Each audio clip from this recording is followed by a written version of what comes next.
So here's our 22 392 Jeep Wrangler Rubicon, all stock, minus the front bumper, and we've upgraded the LED taillights in the rear to the oracles already.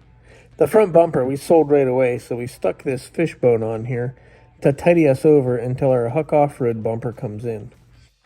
One of the options that we ordered it with was the front-facing off-road camera. On our last JL, we did the Automotive off-road camera for the front, and it worked out great hooked to the Taser. For this build, we wanted to try the factory one with the washer nozzle. The next factory option that we got was the hardtop headliner. To do over, I would have just installed a boom mat. The factory option's a nice clean install, but I prefer the boom mat. It just seems to work better. Now it's time for the teardown.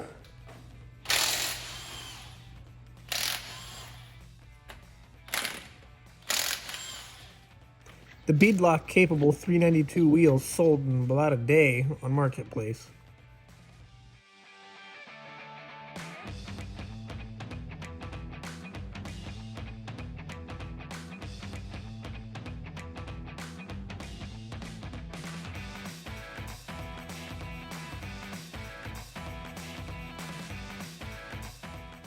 Alright, this is part one here of our build of our 392. Kind of give you a little bit of a walk around here of where we're at with it.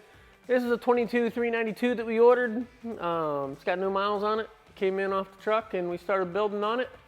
So I guess the highlights are our Dana Ultimate 60s front and rear. TeraFlex long arms, 4.5 inches of lift with spring, and then the IR long arm kit. So we just finished up getting all the factory brackets cut off the frame and then putting on the TeraFlex brackets. Speed bump kit, bump stops front, rear, Metalcloak 6-pack shocks.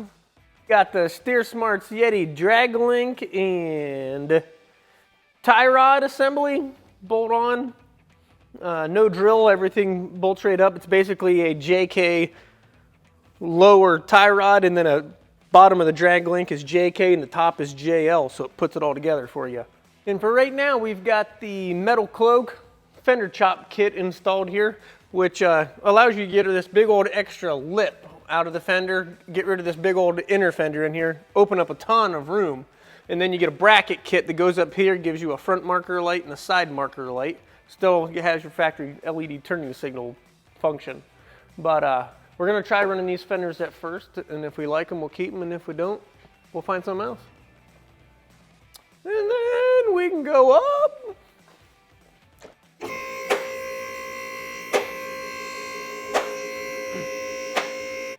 So in full droop here, you can see how much travel we have. That's because of the 6-pack shock. It extended out just so long. And then this is a Metalcloak bracket here which drops the top of your shock down. It gives you that much more droop. We've also got some Grim off-road brake lines front and rear. And if you come up underneath, you can see we have a full Metalcloak engine skid, transfer case, transmission skid, and a fuel tank skid. And with the long arm brackets, we had to shave a little couple inches off the side of the Metalcloak fuel skid. Doesn't hurt anything, it's just strictly cosmetic. On the back here, you can also see we got the TeraFlex adjustable track bar front and rear. And then we have the Automotive adapter, which goes from our factory locker harness over to the Dana Ultimate 60 Eaton locker harness. So it goes from our 4-wire over here to our 2-wire. It's got a little resistor in here which tells the Jeep that it's still the same on its inside, even though it's not. So we're going to be able to use our factory locker switch.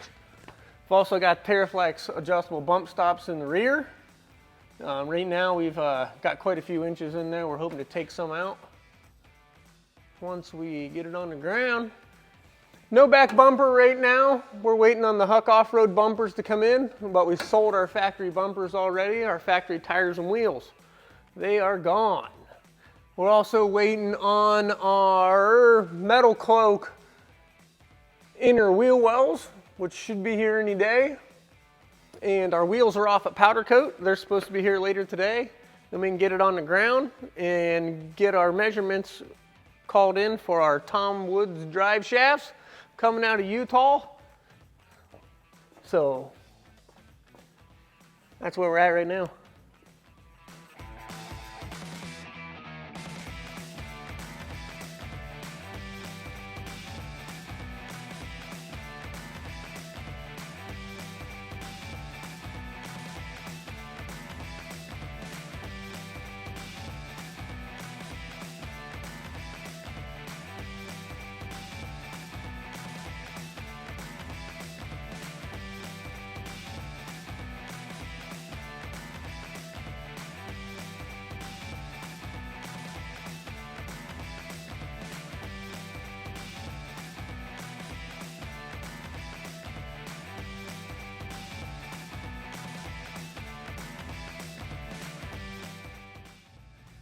Thanks for watching part 1 of our 392 build.